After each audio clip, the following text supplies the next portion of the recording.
Today, a bombshell report claims Joe Biden secretly warned to shut down electric vehicles immediately. So, what went wrong? In this video, we will learn about this shocking news in detail.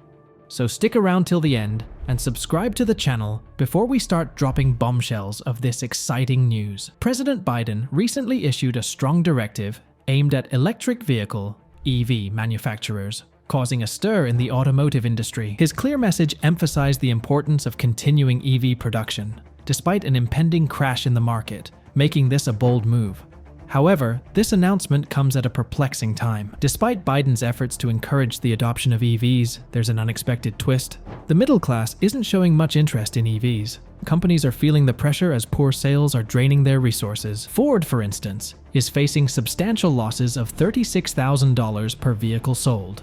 GM is grappling with losses across its vehicle lineup. And even Tesla, a major player, had to reduce prices due to sluggish sales. But here's the twist. EV production is slowing down, leading to questions about what caused this sudden change in consumer sentiment. Are EVs not living up to expectations? President Biden's efforts to prevent the EV market from plummeting seem desperate. Behind the scenes, it seems the public isn't too keen on being forced into the EV market by political agendas. Instead, there's a nostalgic longing for traditional combustion engines. The government's insistence on EVs, even at the risk of affecting the middle class, is sparking discontent. Let's get deeper into Biden's drive to promote electric vehicles, EVs, and phase out traditional combustion engines. You've likely caught wind of Biden's hefty push for EVs? Over 3,000 car dealerships are throwing a wrench into his plans. These dealers, representing major car brands across the US, have united in a massive coalition with a bone to pick. Their bone of contention is the bleak state of EV sales. Initially, the EV hype was real, excitement galore. But reality paints a different picture, and these dealers are raising eyebrows over unsold EVs littering their lots. Now, Biden's administration aims to skyrocket EV purchases to 50% by 2030. Sounds ambitious, right? Especially when only a measly 4% of current car sales are electric. These dealers are waving a big old red flag, shouting about EVs gathering dust despite price slashes and tempting incentives. It's like having a cake at a party, but nobody's taking a bite. The EV fervor didn't translate into sales, leaving dealers scratching their heads. Despite discounts and juicy deals, those shiny EVs are parked, gathering cobwebs, while dealerships try to figure out why the allure of electric rides isn't driving folks to buy. Now, if electric vehicles, EVs, are the game changers they're touted to be, why aren't they zooming off dealership lots? The dealers sounding alarms over glaring issues that could steer giants like GM and Ford toward bankruptcy. Suppose you buy an EV, but wait, where do you charge it? The charging infrastructure is like a treasure hunt, hard to find when you need it. Our energy grid isn't quite ready to handle a massive EV takeover. People are scratching their heads, questioning the logic of shelling out $60 or $70 grand for a car that only goes 250 miles before needing a charge. Let's talk batteries, the heart and soul of these EVs. A whole saga surrounds the minerals required for these batteries. And guess what? Most of them come from places like China. Speaking of China, did you know they're the big kahunas in the global EV market? They churn out 75% of lithium-ion batteries, the backbone of EVs. That's a lot of power over critical battery components and essential minerals like lithium, cobalt, and graphite. Now, relying heavily on a country we're already butting heads within a financial tussle could spell disaster. It's like putting all your eggs in one basket while juggling a feud. The EV craze might just crash land if this reliance on a single nation for crucial EV components goes south. Let's zoom back to those car dealerships, not against electric vehicles, EVs. Still, they're pleading for a bit more time for battery technology to level up, for EVs to become more pocket-friendly, and for the US to tap into its own mineral sources. They're not asking for the moon, they just want folks to willingly embrace EVs, not just because the rulebook says so. Now let's crunch some numbers.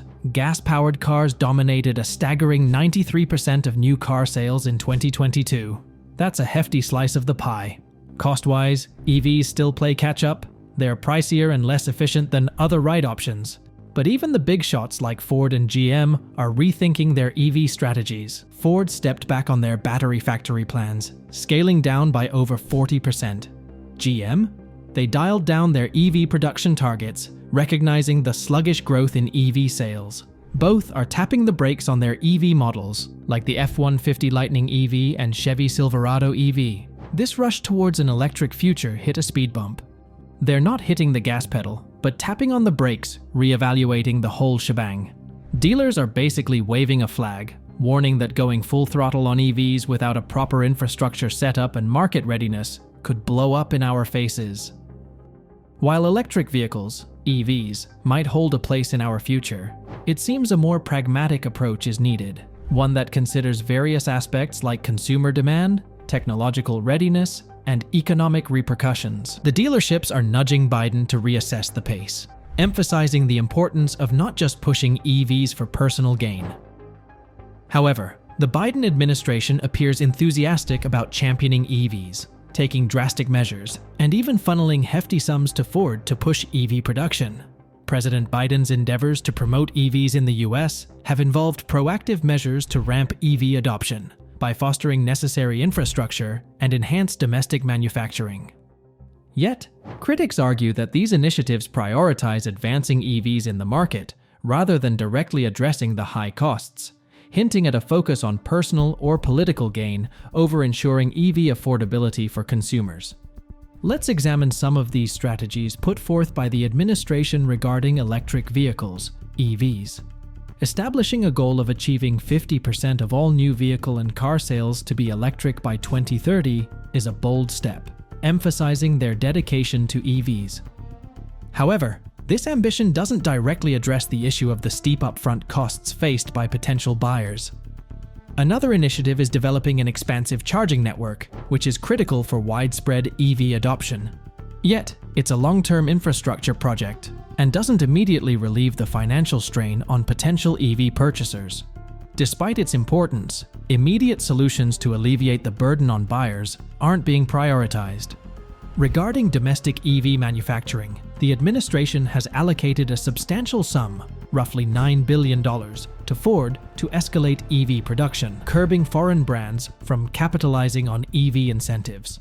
While these actions pave the way for an EV-driven future, they seem more focused on fostering industry support and promoting widespread adoption without directly addressing consumer concerns. However, the reality on the ground differs.